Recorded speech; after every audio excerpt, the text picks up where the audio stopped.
Sounds great. Thank you so much, Rich. I really am super excited about this. And I think, the authors who get invited will be excited. And it's really a neat way of, I don't know, just spreading the word, right? Indeed, indeed. So I appreciate all the work that you're doing in this. And I think that it will be very helpful for AMR. Oh, happy to do it. Plus, it's going to pump up my subscriber numbers. I bet it will.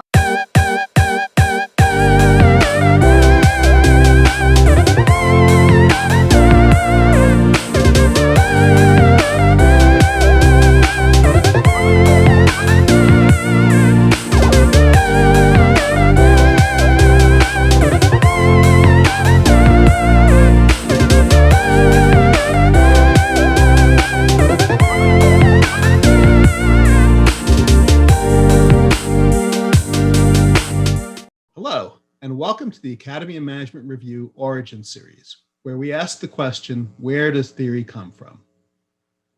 I'm your host, Rich McAdock. I'm a professor of management at Purdue University's Krannert School of Management, and I'm also an associate editor at AMR.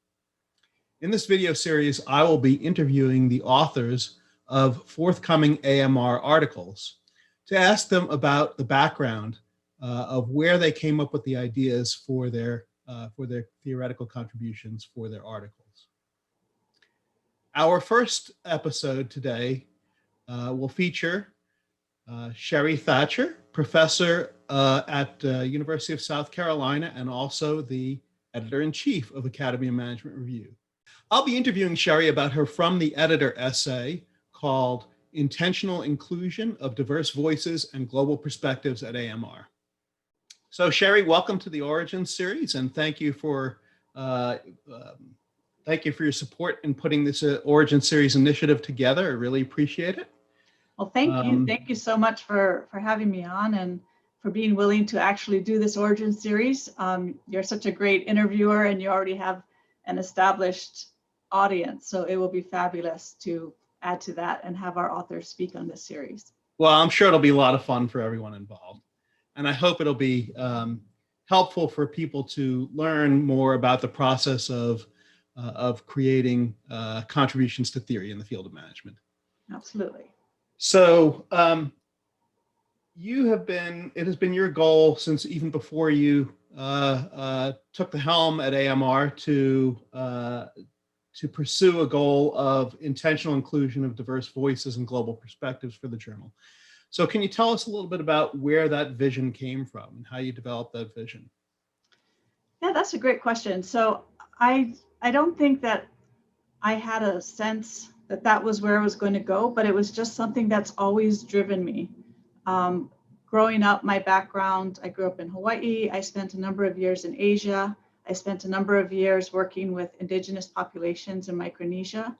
And it just gave me a perspective, I think, that enabled me to really see that people see things from so many different points of view. And so much of what we do in academia, we don't always get an opportunity to capture those different perspectives and those different points of view. And so when I was asked to take over at AMR, I was really excited about the opportunity to provide opportunities for voices or perspectives that we might not have heard from before, and to bring them into our language and into our thinking, because I think that we lose out when we don't include these other voices. And I just want to say one other thing. I think it's really important to have that word intentional in there, because I think that for many of us, we all ascribe to this idea that inclusivity is really good and we want to hear those. But unless we intentionally make these efforts and really think about where our activities are placed, then sometimes that gets lost in the day-to-day busyness of all the other things we're doing. Yeah, so I'm intrigued about what you mentioned about the personal background and how your experiences in the Pacific region influenced this. Was there a moment where you maybe had an aha experience where you saw something differently by hearing how other people viewed it who were different than yourself in your early years? Yeah, so definitely one of the things that's always shaped me is I grew up on a very small island on Kauai, and I was actually one of very few Caucasian people. Most people were of Asian or Polynesian backgrounds. And there was this sense of, you don't belong here. And there was some discrimination against white people at the time that I was growing up. And so it made me very sensitive to the idea that people are choosing who they like and who they want to interact with based on characteristics that are very superficial in some regards. And it was very confusing to me. And so I really, from a very young age, just kind of wanted to understand this. Right? I did have some friends who were diverse, but I also had a lot of people who didn't like me because I was different. And I didn't understand why there were these differences. So it was something that just made me think we need to have a better understanding of people on the inside and what they really care about versus kind of these external superficial characteristics. Okay, so tell me a little bit about what you have in mind in terms of intentional inclusion at AMR. What does that mean for AMR? Yeah, so when I first thought about what I wanted to do with regards to intentional inclusion, I had three general premises in mind.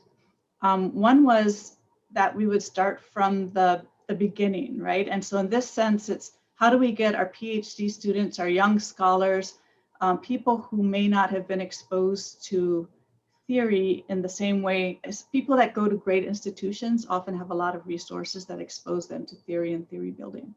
But there are many others out there who don't have that exposure. So how do we bring them into our field and engage them? And this is the impetus for the Bridge Reviewer program that we have, where basically younger scholars can act as shadow reviewers and get some mentoring and get some feedback in terms of their review. And this helps them hopefully become better reviewers. And then better reviewers means we get more people interested in writing and being better authors.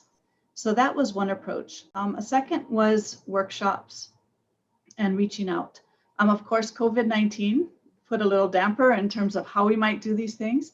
But, you know, Rich, as an editorial team, we sat down and discussed what's the best way that we can really help people in terms of developing their ideas, and especially those who may not have, again, had access to the resources.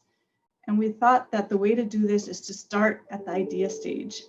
So rather than do workshops where people have already completed a paper that may have many flaws or they may not have thought through things as clearly, let's help them at the idea stage so they have a great idea, they have a great sense of how to proceed from there, and that they have a much better chance of contributing something, whether it goes to AMR, to other outlets, but it will all help in theory production from people with different voices. And then the third thing is this, the outreach. And one of the outreach attempts is, you know, we know that your expertise in terms of putting together this type of interview session is really valuable for reaching people in spatial or geographic areas that might not have access to mentorship or information about how do I write a theory paper? Where do these ideas come from? And by doing these interviews, we provide access to more people than we might originally have had access to. Right, that's great. And yeah, and I especially think that the idea of doing workshops at the earlier stages is more helpful in terms of bringing in new voices, right? Because people who may not have the experience or knowledge, skills, or tools, like you say, to understand how to develop theory, they may not even make it to the stage of having a manuscript to talk about. Right. And so, you know, you kind of have to help those people along at an earlier stage. Absolutely. So, the topic of the series overall is, where does theory come from? Can you tell us a little bit about your experience with that in the theoretical contributions that you've made, either at AMR and in your papers at AMR or elsewhere? Where has theory come from for you? Where have you gotten your ideas? So I always love this question because I think it's so exciting to see where people come up with their ideas, right? And for me, it's very much in the real world. And oftentimes it'll just be some random thought in the middle of the night, or while I'm driving to work or something, and I'm listening to a radio program and I go, oh, that's really interesting. I haven't heard that or seen that before. And I might start digging a little and see that there hasn't been really discussion of this idea and the way that I'm thinking about it. I also think, everybody's experiences allows them to think about problems or issues a little bit differently. So you and I may have heard that same radio program, and it may trigger something else for you, whereas it triggered something different for me. And so I think we can come up with these ideas, like where theory comes from anywhere. And I especially think something like COVID-19, right? We now are very much aware of all of the ways that it has completely disrupted work, whether you work in a team, it's whether an organization's strategy, how they think about their employees, the HR policies, what they need to consider. All of the theories that we've been working from or building on, I don't know, some of them may be thrown out the window and we need to come up with new ones. So this is if you like to look to the phenomena for theoretical ideas, then this is a very opportune time to do so. So take us a little bit through the next step in the process, right? So you hear hear about some interesting phenomenon on a radio program. How do you get from that stage, or maybe I should phrase it more particularly, how have you gotten from that stage in an idea to a manuscript that you're ready to submit to a journal? What's been the process for you? Yeah, so first I think about the literature in which this idea or issue comes up. So one recent paper that I published with some great co-authors, we are looking at identification within an organization, but not necessarily, what can I do to identify, or how am I thinking about identification, but how do others influence me when I think about identification?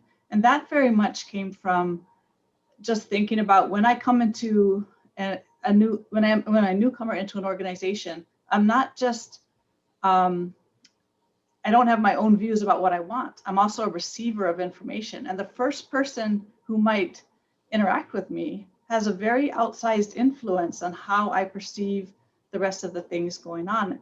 And I realized I didn't see that kind of argument in the literature. There wasn't that perspective. And so what I did was I talked to a few people in the area that I knew were interested in the general topic of identification in teams. And we sat down and sketched out kind of a general model, a sense for how we think the world worked, and then started writing from there. So what are you hoping we will accomplish through this AMR Origin series? What would you like it to do? So I am so excited about this Origin series because I think that it attracts a broader audience than we've ever attracted before, because your YouTube channel already has subscribers from all over the world, from management disciplines in various ways. And so having those people who may not have originally been engaged in AMR, not even know what AMR is, to actually start to hear what our authors have to say is really exciting, right? It can also be a form of leadership and mentorship by some of our top scholars that are producing an AMR. And now we get to speak to people who want to learn, but don't really know where to go to get those learning resources. I also think that it provides our authors with a platform to talk about their research, again, to a broader audience and in a little bit of a more personal way. A lot of times, people don't necessarily learn best by reading, and now they get to hear something and they may be able to learn better that way. And finally, I think just the value of storytelling.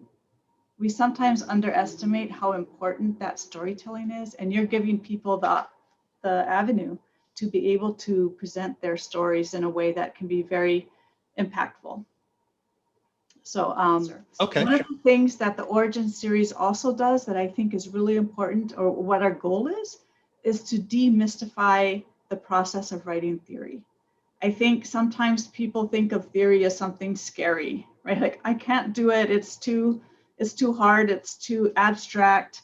Just doesn't make sense to me. And so one of the goals of this series, I think, is to, as we talk through authors, realize that, authors are people just like you and me. And the way that they come up with ideas is very varied. And it's very likely that you will be able to really feel like one of those approaches fits with the way that you think about things, and to be able to take that value. So one of the important pieces of this series, I think, is to demystify the theory building, theory development process. I totally agree. So for the Origin series, I'm just super excited about its potential and very much looking forward to what comes out of it. Great. Me too, actually. Yeah, good.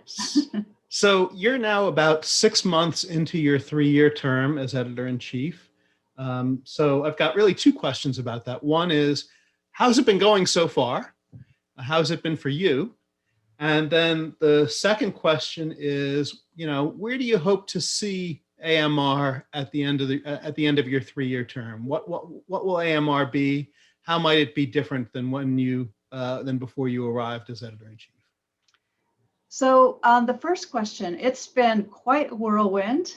I think, as always, when you accept a position, you often don't know what you're getting into until you're into it. And then you realize, oh my goodness, what have I done, right? So there's a lot of things that I hadn't known. But I think in terms of what our main vision is, like publishing top-notch theory, being developmental, encouraging our authors, encouraging our reviewers, and growing theory, I think that the team that I've put together with you on it and all of their great associate editors are doing a fantastic job. We're right on target with everything that we had hoped in terms of the numbers, in terms of the developmental reviews. The Bridge Reviewer program had some kinks in it at the beginning, but I think we've finally gotten it a very smooth process, and we've had great feedback from the Bridge Reviewers, who are very grateful for the program. So it's been a busy, it's been a learning experience, but it's been very rewarding, and I'm very excited for the next 2.5 years. So again, the second part of the question, looking forward, what do you think will be different about AMR at the end of your term than it was at the beginning, or what do you hope? What do you hope for the future of AMR? What I hope is that more people are aware of AMR, and not just as oh my gosh, there's a journal that I can never publish in, but aware of AMR in the sense of, this is an obtainable opportunity that I can do, and there's lots of resources that they are providing for me to help me learn. I hope that we extend and expand our cohort of reviewers, ad hoc reviewers, our editorial review board members who have been fantastic, and also our authors. I would love to see more names that we haven't seen before from more countries that we're not used to seeing theoretical articles from. I'd like to grow that more. So what would success look to me? That we have a bigger community of people within AMR who are excited about this journal and wanting to review and publish it. Yeah, I'm reminded as you talk about that of a great quotation from Daniel Webster. He said, "There's always room at the top." And I think it's great that AMR has an ethos of we want to publish great theory from across the management field, no matter who is writing it, right? If you have a great theoretical idea, we want to publish that no matter who you are, no matter what country you come from, no matter what management discipline you're in, no matter where you trained or who you trained under, no matter who you are demographically, we want to see that manuscript, and I think that's a great mission. You said it beautifully. You summed it all up. We want great theory, and whoever it is that's producing it, we want you here. And we want to help you along towards. And we want to help you along, right? Yes. Good. Well, thank you very much for joining us today. Really appreciate you spending the time and to launch our Origin series the right way. And for those who are watching, please do subscribe to the channel. and click on the bell icon to be notified when new episodes get posted. Thanks Thank again, you very Sherry. much, Rich. This was fantastic. And everybody, think about AMR as you think about your theory work. We'd love to hear from you.